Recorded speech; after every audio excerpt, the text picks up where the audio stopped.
Hi, it's Kayla, and Happy New Year to everyone. Happy 2023. In today's video, I am going to be doing a year-end review video for 2022. So I've never done one of these videos before, nor have I watched many of these videos before. So I don't really know like exactly how this is supposed to go. So I guess I'm just gonna wing it. But basically I'm just gonna be talking about my year of 2022 and kind of what kinds of things I've been doing, what I've been into, what I've been up to, all that stuff. You know, I usually give like a little life updates here and there throughout my videos as I make them, but I barely made any videos this year. So yeah, I haven't been filling you guys in about what I've been up to at all. So I just thought I'd put it all into one video and just kind of sit down, have a little chat. So I'm filming this video on January 1st. I'm a little late. I guess you're supposed to do these at the end of the year, like before the new year starts. I didn't do that, but oh well. Doesn't really matter. I'll just get into it. I think how I'm going to structure this video is I'm going to do just like chronologically from January to December and just kind of talk about the things that I've done or what's been eventful throughout that calendar year. And then after that, talk about the kind of media that I have been consuming and kind of just like what I've been interested in this past year after that. So let's get started. Kicking off the year in January, me and my husband Ethan went to go see The Lion King, the Broadway musical. So that was exciting. That is a very highly acclaimed Broadway musical. I have wanted to see it for a long time, and so I finally got to do that. And so that was, it was a really good show, and it was something fun to do, to just like get out and do something together, have ourselves a little date. So yeah, that was the first thing. And then in February, I went to go see another Broadway musical, which was Mean Girls, that I went to go see with my mom. I loved that. It was really good. The songs were good. It was really funny. I love Mean Girls, the movie. I can quote probably almost every word of it. I can't even tell you how many times I've seen it. Yes, I'm a basic white girl, and I don't care. So yeah, Mean Girls, the Broadway musical, was really good, and also something fun for me and my mom to go do something together because we don't really do that very often. And then in March, me and Ethan went to New Orleans for the first time. Well, first time for me, not first time for him, but he had gone just like very briefly in his past and didn't do a whole lot. So it was practically the first time for both of us. So that was fun. That was a bucket list item of ours. We have always talked about going together. I know it probably sounds cheesy, but on our very first date, we watched the movie The Princess and the Frog, which is set in New Orleans, and we always talked about going to New Orleans together. So we finally got to do that. So that was fun. We did like the French Quarter, the carriage ride. We did a voodoo tour. We went to Frenchmen Street to listen to jazz. That was probably my favorite thing that we did. We did some other stuff, but that was, 9 months ago. I don't remember it all. But it was a fun trip, and it was fun to go somewhere new together. In April, we had a house fire. Okay, it wasn't a house fire. That probably sounds dramatic. The fire department did come to our house. Ethan caught our oven on fire. We didn't know this at the time, but apparently was preparing to cook lunch. He was preheating the oven, and there apparently was a pot holder inside the oven. Don't know how it got there, but there was a pot holder in the oven, and it caught fire as the oven was preheating. So if you guys didn't know, those are flammable. And to our surprise, we did not own a fire extinguisher. So there was a raging fire in the oven. We had to call the fire department. They came. It was a whole spectacle in the neighborhood. They put out the fire. They really just dumped a cup of water in there, which like we could have done that ourselves, but didn't think we were supposed to pour water in an electric oven. So then our house was super smoky for quite a while, and then our oven was ruined. So we had to buy a new oven. So that was another fiasco in itself. I'm not going to bore you with the details, but it was just a long process to pick out a new oven, to order that one, to get it in. Then there was something wrong with it, and it was the biggest nightmare ever to try to get a replacement. So long story short, we got our replacement oven on like December 22nd.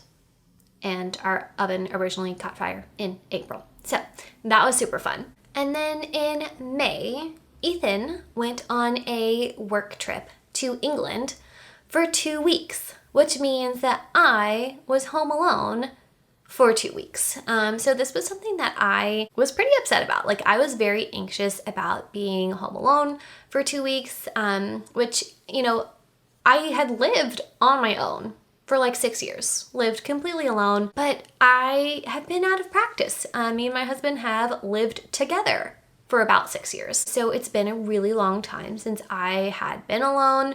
It had been a really long time since I had been home alone at night and like slept alone. And so it's something that I was pretty nervous about doing, both logistically because you know, my husband does help me when I lived alone. I did have quite a bit more vision than I do now. So I'd never really been alone for an extended period of time at this level of blindness.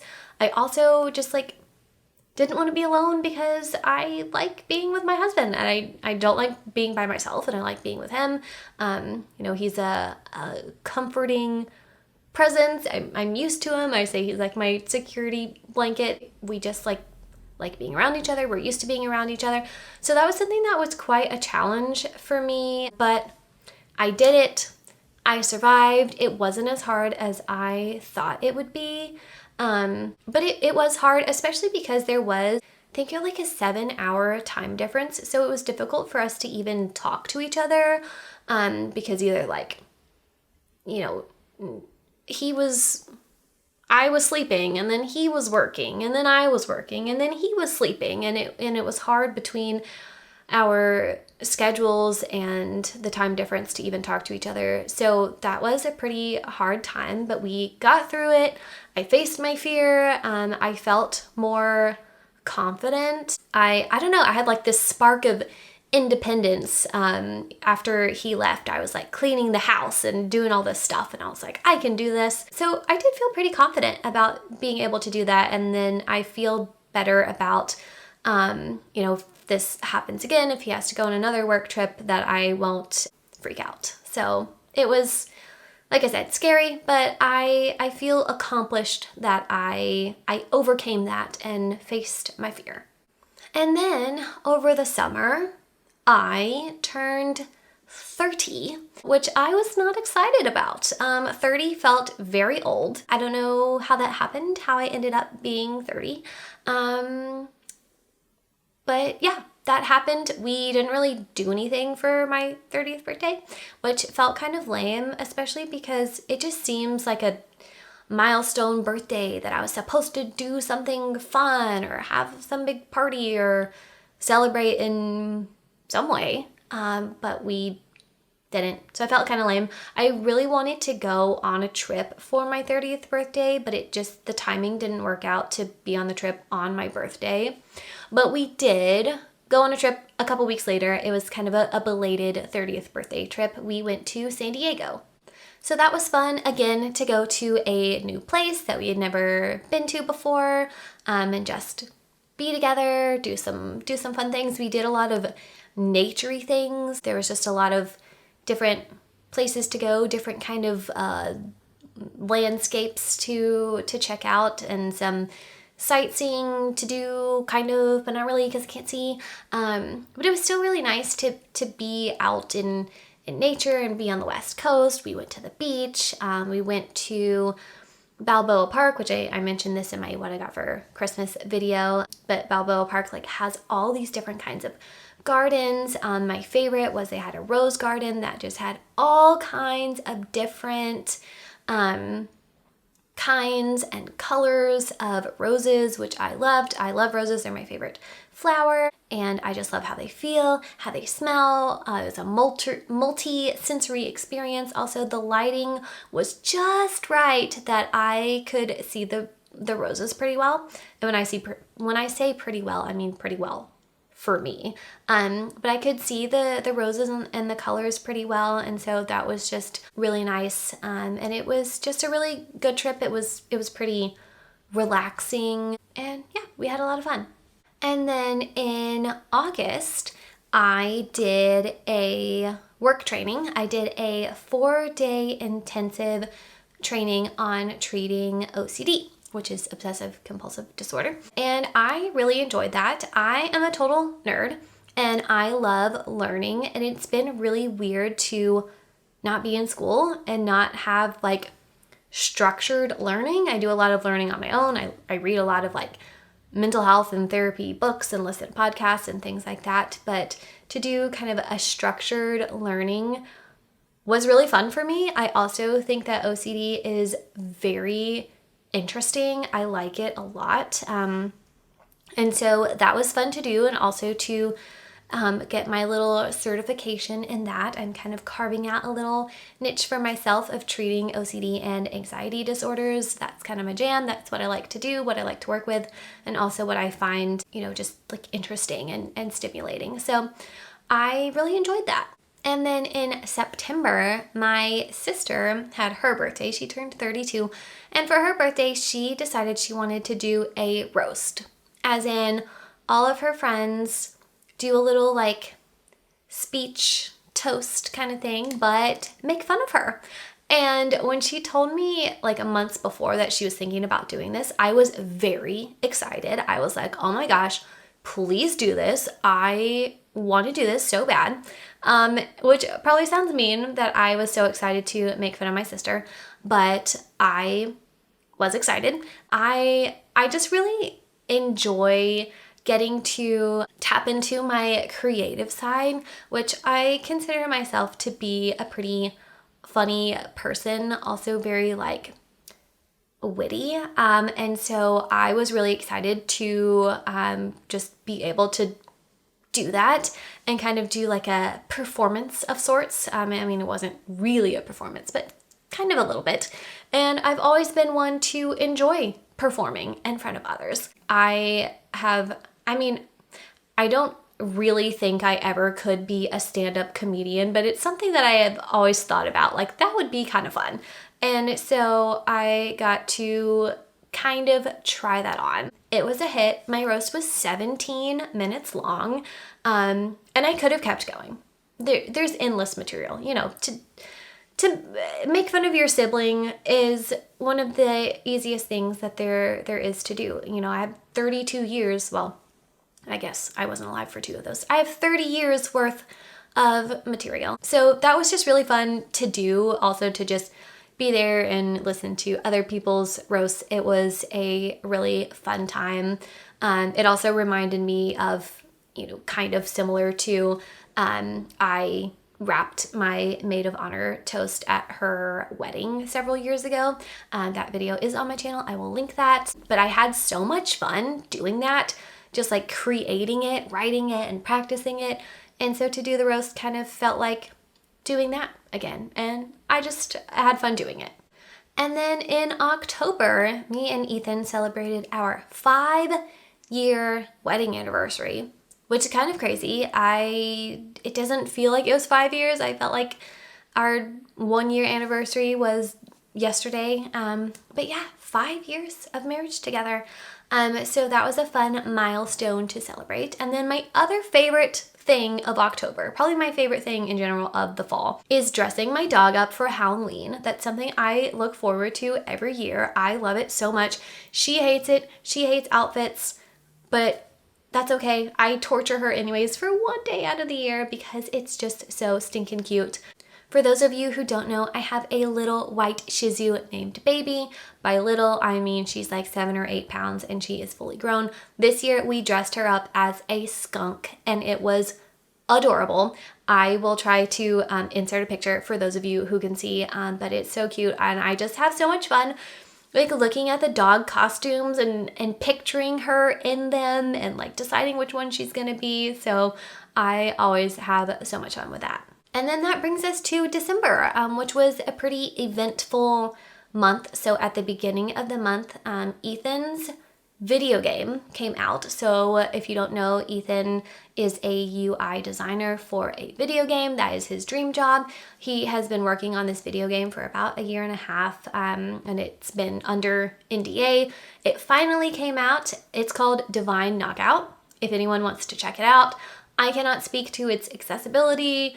Also, that is like not Ethan's job. He doesn't have anything to do with that. So like, don't come at me if it's not accessible. But that was really, really exciting. I'm so proud of him for getting to do his dream job and putting in so much work into this. And it's just really awesome that it finally came out. You can find it on Xbox, PlayStation, Steam, anywhere and everywhere that games are. Yeah, and I just think that's really so awesome that there is an actual, for real, legit video game out there that my husband worked on.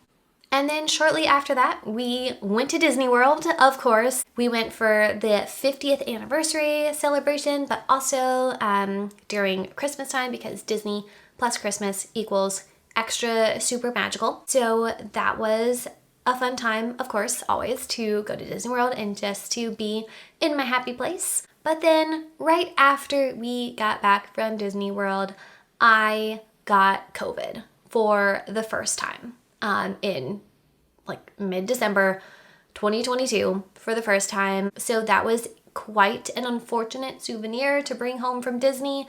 We knew it was a risk to go, but we tried to be safe. We wore masks. We tried to stay out of crowds as much as possible, sanitized, tried to be as safe as possible. It still got me, and it was pretty rough. I was pretty sick, and for quite a long time, like solid 7 days, really felt pretty awful. It was not a fun time at all. It really ruined my Christmas. Ruined is a strong word. It really put a damper on my Christmas because me and Ethan were isolating from each other. So there was no gingerbread house building, going to see Christmas lights, wrapping presents together, cuddling up and watching Christmas movies. None of that. I watched so many Christmas movies by myself. I was Christmas movied out. And then there were a couple Christmas gatherings that I did not go to. So it was, a damper. It was a tough time. Thankfully, I, did end up getting better. I'm feeling good now. Something that was pretty scary about it though was losing my sense of taste and smell. For a brief time, I lost them both completely, and then for another brief time, everything smelled and tasted like wax, and it was really gross.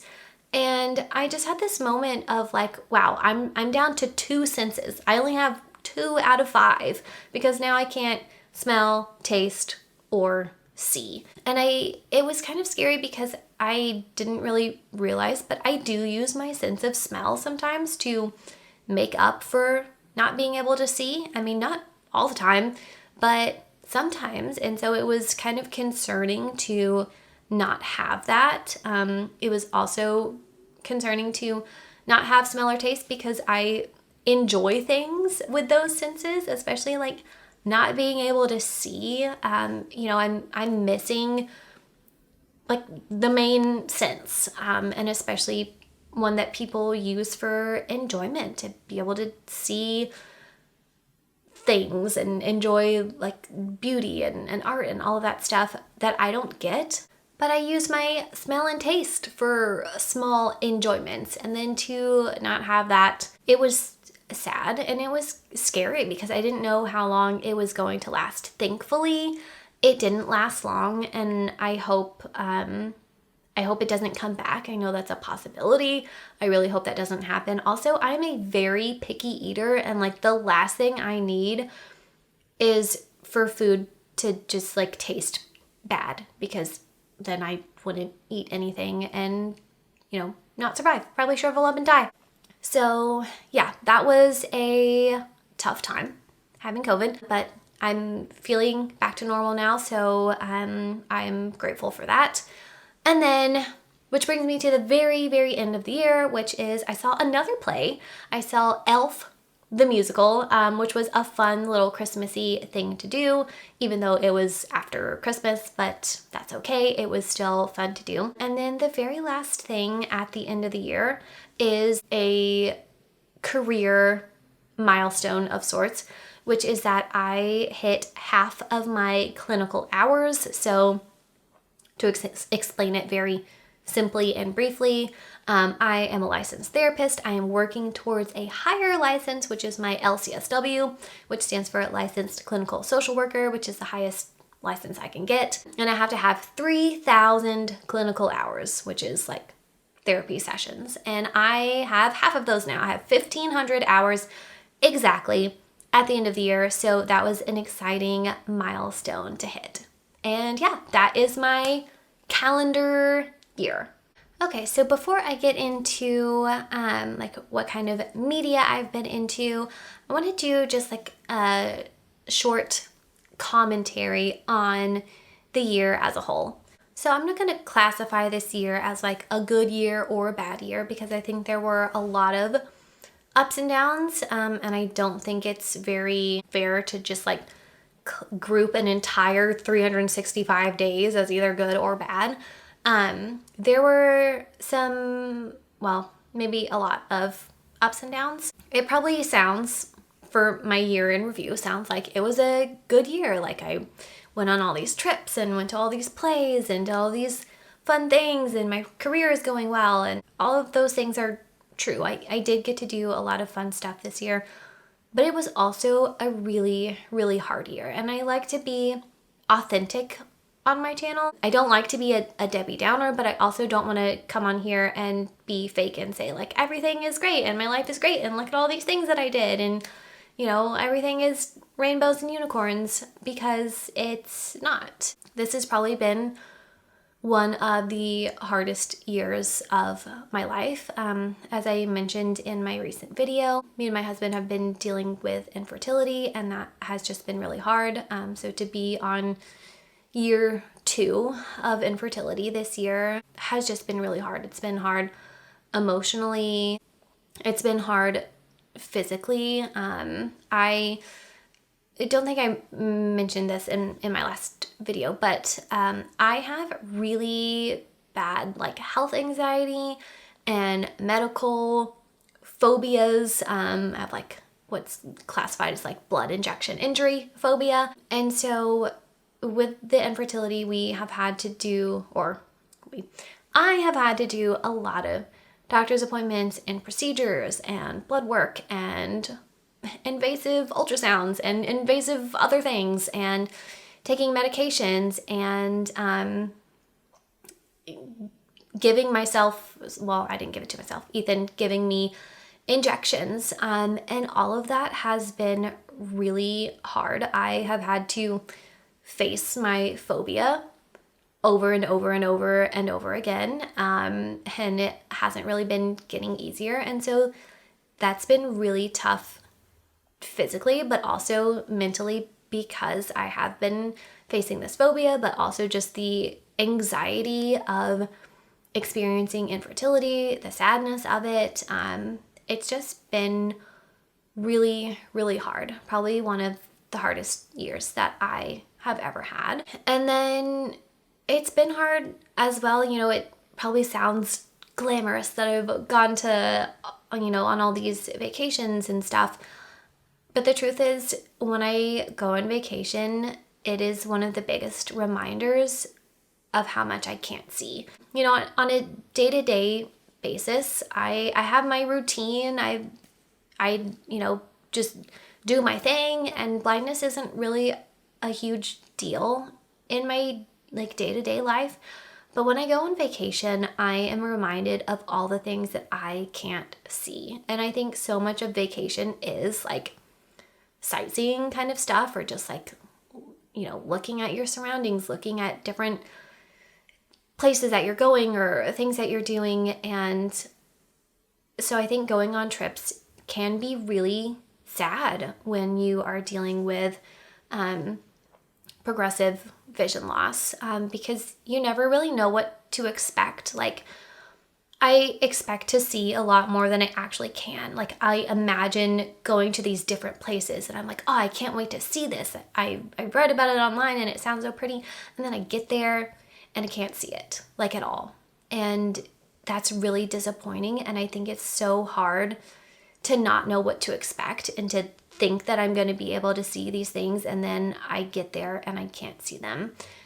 And it's just a really sad reminder of my blindness. And I think especially going to Disney World, because we do go about every year, and every year we go, I see a little bit less.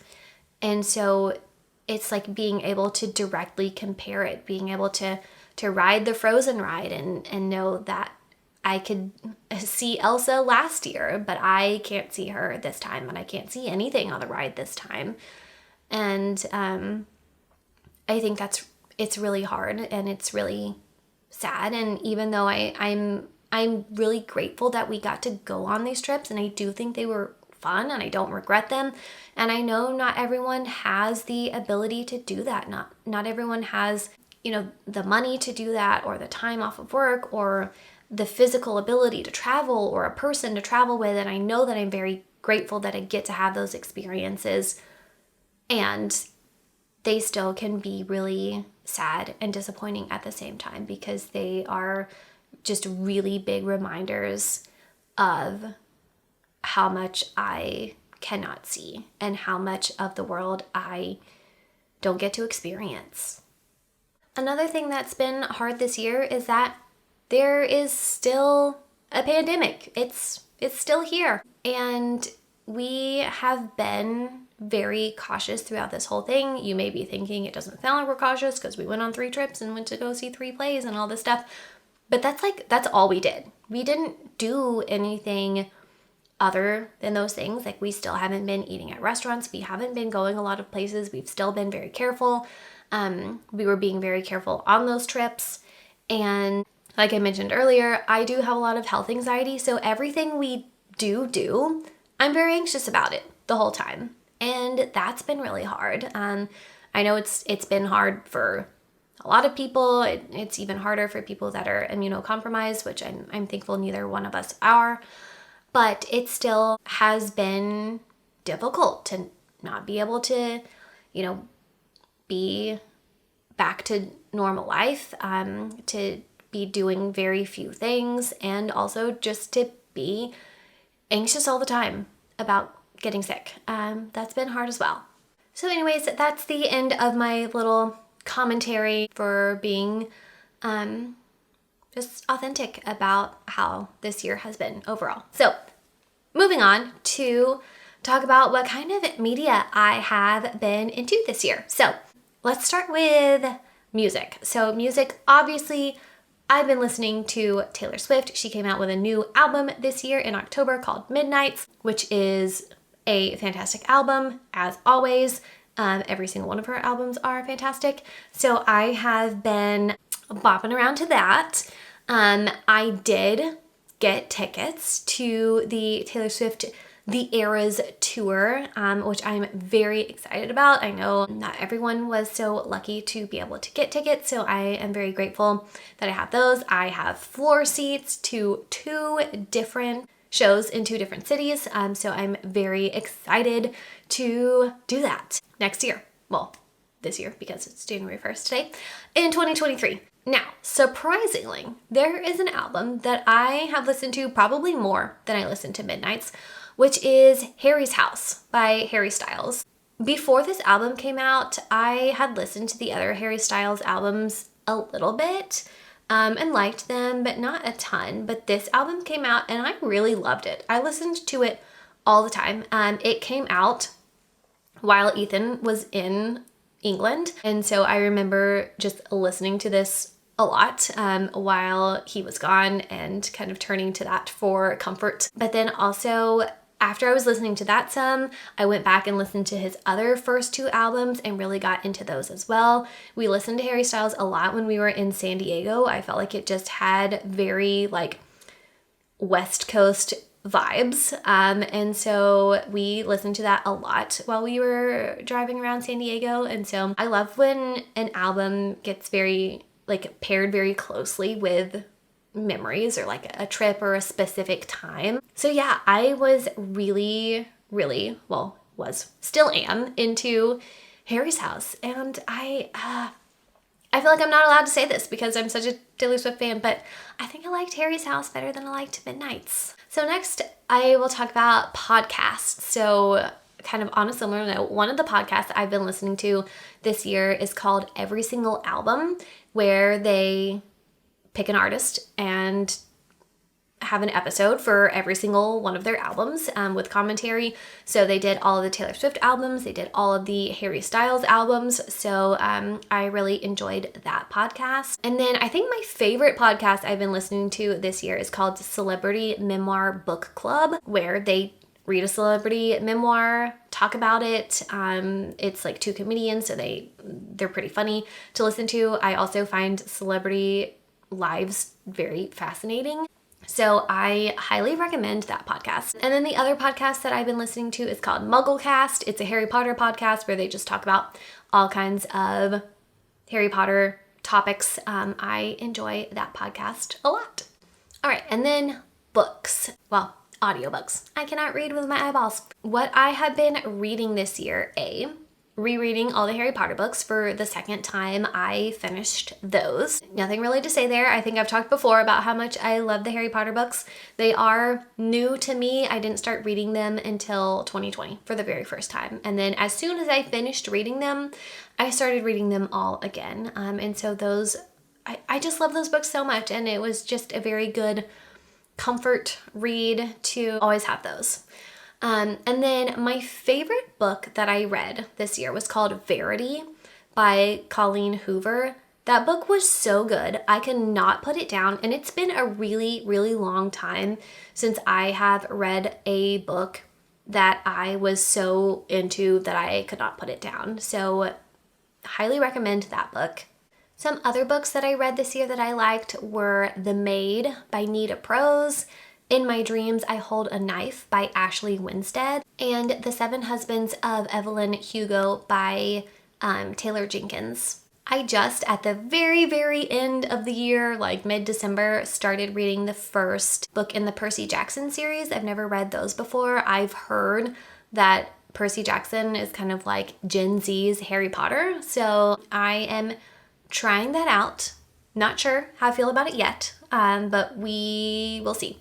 And then I'm going to cheat a little bit because this wasn't this year, this was last year, but I don't think I ever talked about it on my channel, which was that I read the Hunger Games series for the first time in 2021 and was obsessed. I could not put those books down. I loved them so much. I was in love with Peeta. I loved that character so much, and those books, yeah, I just love them. I know I'm like super late to the game, but if you haven't read those books, I highly, highly, highly recommend. I think those will be my next rereads now that I reread all of the Harry Potter books. And last but not least, let's talk about TV shows. I love TV. That's like one of my main hobbies is watching TV. Yes, I firmly believe that watching TV counts as a hobby. So this year, I don't remember everything that I watched, but some things that I watched. First of all, I watched The Nanny, and I have also been watching Will and Grace. I haven't finished it yet. You may not know this about me, but 90s/early 2000s sitcoms are like my bread and butter. I love them. So I've been watching those. I've also watched Never Have I Ever. That's on Netflix, and The Sex Lives of College Girls, that's on HBO Max, I think. Both of those shows were written, I believe, by Mindy Kaling. I enjoyed both of those shows very much, highly recommend. Another show that I've been watching this year that I love is In the Dark, which is on Netflix, and the main character in the show is blind, which I personally think is awesome. I know there is some controversy in the blind community about this show and about the character, but I personally really like it because the main character is not really a likable character, which I think is very authentic. She's very human because not every blind person is a likable person. I think a lot of times in media, disabled people are portrayed very like helpless or childlike or saintly. And there's just not a lot of depth and not a lot of variety to the characters. And so I like the fact that she's not very likable and that the character has a lot of depth. And then, also just having a blind main character in a show, I think is really cool. I think also, besides the fact of her being blind, it's a really good show. I think the storylines are very interesting. The other characters are interesting. The show really keeps me on the edge of my seat. My stomach hurts when I watch it because I am so anxious about what's gonna happen next. So I highly recommend that show. So those are all the shows that I was watching by myself, and with Ethan, what we watched together this year, we've been watching Modern Family, which is a really good show. And then we've also been watching Orange is the New Black, which I've already seen all of it before, but it's one of my favorite shows and I wanted Ethan to watch it. So we've been watching that together, which, I think that show is really good too. Obviously, I highly recommend all of these. I watched other shows this year. If I didn't like them, I'm not going to include them in my year-end review. So yeah, those are all of the things that I have been into, the things that I would recommend. And so I guess that brings me to the end of this video. I hope you guys enjoyed it. Let me know if you have any recommendations for me for books, music, podcasts, TV shows. Always looking for recommendations there. And let me know down in the comments what was the best part of your year. And I hope to see you guys more often in 2023.